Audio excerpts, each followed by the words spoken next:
तो अभी रिसेंट के मूवी कल्चर के सिनेरियोस को देखते हुए मैं बस इतना कहना चाहूँगा कि हमारे यूट्यूबर्स किसी प्रोफेशनल मूवी मेकर से कम है कि जहाँ मैं बात कर रहा हूँ आशीष चंचलानी की एकाकी सीजन 1 के बारे में, क्योंकि बंदे ने कुछ ऐसा अचीव किया है जो कि most of the Bollywood movies भी अभी तक अचीव नहीं कर पाई है। क्योंकि आशीष चंचलानी कोई प्रोफेशनल मूवी मेकर नहीं है, ये बंदा एक यूट्यूबर है जो कि इससे पहले अपने यूट्यूब चैनल पर पैरोडी वीडियोस को अपलोड किया करता था, लेकिन फॉर अ सर्टेन रीजन ये बंदा बीच में कई सालों के लिए डिसअपीयर हो गया and he came up with this idea कि ये बंदा एक सुपरनैचुरल वेब सीरीज बनाएगा जिसको ये यूट्यूब पर रिलीज करेगा फ्री ऑफ कॉस्ट, जो कि अपने आप में काफी ज्यादा ही वाइल्ड डिसीजन हो जाता है। तो यहाँ मैं पहले तुम्हें सिचुएशन की इंटेंसिटी समझने में हेल्प करता हूँ कि Ashish Chanchlani is a YouTuber not a movie maker, and एक नॉन मूवी मेकर होने के बाद भी ये बंदा इतने वाइल्ड स्टेप के साथ यूट्यूब पे वापस आया है जिसको करने से हमारे बॉलीवुड के बड़े बड़े डायरेक्टर्स एंड प्रोड्यूसर्स अपने हाथ खींच लेते हैं कि भाई हम ना कर रहे हैं, इसमें प्रॉफिट ना है। वहीं ये बंदा एक वाइल्ड स्टेप लेता है जो कि ये सुपरनैचुरल थिंग्स पर पूरी की पूरी एक वेब सीरीज बना देना। एंड मैं तुम्हें बताता हूँ कि बॉलीवुड जब सुपरनैचुरल चीजों पर वेब सीरीज बनाना शुरू करती है तो वो किस तरह की वेब सीरीज बनाती है, जिसका एक रिसेंट प्राइम एग्जांपल है काली,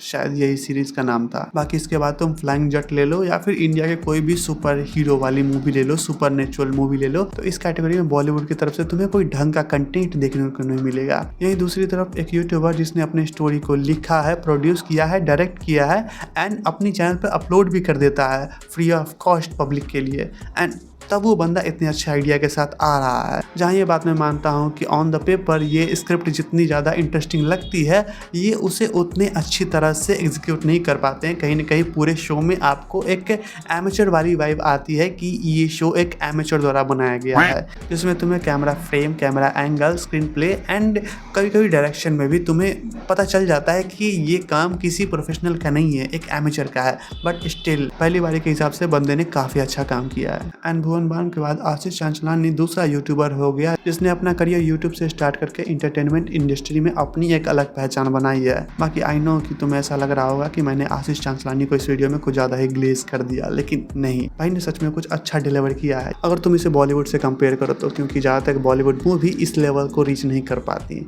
एंड इसी के साथ ही साथ मैं बात करना चाहूँगा इस शो के VFX के बारे में। डैम, काफ़ी बेहतर था बाकी मूवीज़ के मुकाबले जो कि सुपर हीरो के जॉनरा में बनाई जाती हैं। इसी के साथ ही साथ मैं एक और बात करना चाहूँगा प्रोस्थेटिक के बारे में। इसमें भी उतना बुरा नहीं था एंड उतना अच्छा भी नहीं था ओजी लेवल का, बट हाँ इतना था कि आप ये जो रिप्रेजेंट करना चाहते थे तुम्हें समझ में आता है कि ये क्या दिखाना चाहते हैं। बाकी अगर बात कर ले एक्टिंग की तो तुम्हें पता ही है कि एक यूट्यूबर किस तरह की एक्टिंग करता है, थोड़ा सा वो एमेचर वाला फील आता है। शॉर्ट में कहो तो काम चल जाता है, इतना बुरा भी नहीं है एंड उतना अच्छा भी नहीं है। लेकिन इसी के साथ ही साथ इस शो में कुछ ऐसे भी एक्टर्स हैं जिन्होंने काफ़ी अच्छी एक्टिंग की है, जिनकी एक्टिंग तुम्हें काफ़ी ज़्यादा नेचुरल लगेगी। Because while watching this show मुझे ऐसा फील हो रहा था कि इन्होंने काफ़ी ज़्यादा मेहनत की है। लाइक जब एक्टर्स अपना पंच लाइन मार रहे होते हैं, डायलॉग डिलीवर कर रहे होते हैं, तुम्हें ऐसा फील होता है कि हाँ इन्होंने मेहनत की है। लेकिन यही दूसरी तरफ अगर हम बात कर ले इस शो के स्टोरी की तो तुम्हें ऐसा फील होगा कि थोड़ा सा आप यहीं पर चूक गए, क्योंकि जब तुम इस शो को शुरुआती में देखना शुरू करते हो तो तुम्हें ऐसा फील होता है कि ये शो पूरी तरह से बेस्ड है एक लॉन्डो के ग्रुप पे जो कि अपनी जवानी के दिन पूरी तरह से छिनराई करते हुए बिताना चाहते हैं। एंड मैं इस बात से बिल्कुल भी डिनाई नहीं करता, क्योंकि अगर आपने अपने लाइफ के कुछ पल ऐसे लॉन्डो के बीच बिताए हैं तो तुम्हें पता होगा कि ऐसे लॉन्डो के बीच नॉनसेंस वाली बकचोदी हमेशा चलती रहती है। तुम चाह के भी इस चीज़ को अवॉइड नहीं कर पाओगे एंड समटाइम तो ऐसा फील होता है कि तुम भी वही कर रहे हो जो कि तुम्हारे दोस्त कर रहे हैं, एक माइंडलेस क्रिंज वाली बकचोदी जिसका कभी कभी कोई सेंस नहीं होता, लेकिन तुम्हारे वो दोस्त तुम्हारे इस नॉनसेंस वाले जोक पर भी हंसते हैं, जो कि शो में आशीष चंचलानी कहीं न कहीं सक्सीड हो गए इस चीज को दिखाने में। एंड यही अगर हम बात कर ले इसकी स्टोरी की तो अगर तुम्हें इस शो को देखना है तो तुम्हें शुरुआती में बहुत ज्यादा पेशेंस रखना पड़ेगा, क्योंकि शुरुआती के 3 एपिसोड में तुम्हें 90% बकचोदी देखने को मिलेगी और बचे हुए 10% में प्लॉट सेटअप दिखाया जाता है। तो यहाँ पर तुम्हें थोड़ा सा पेशेंस रखने की जरूरत है, और अगर तुम आशीष चंचलानी के कोर ऑडियंस हो तो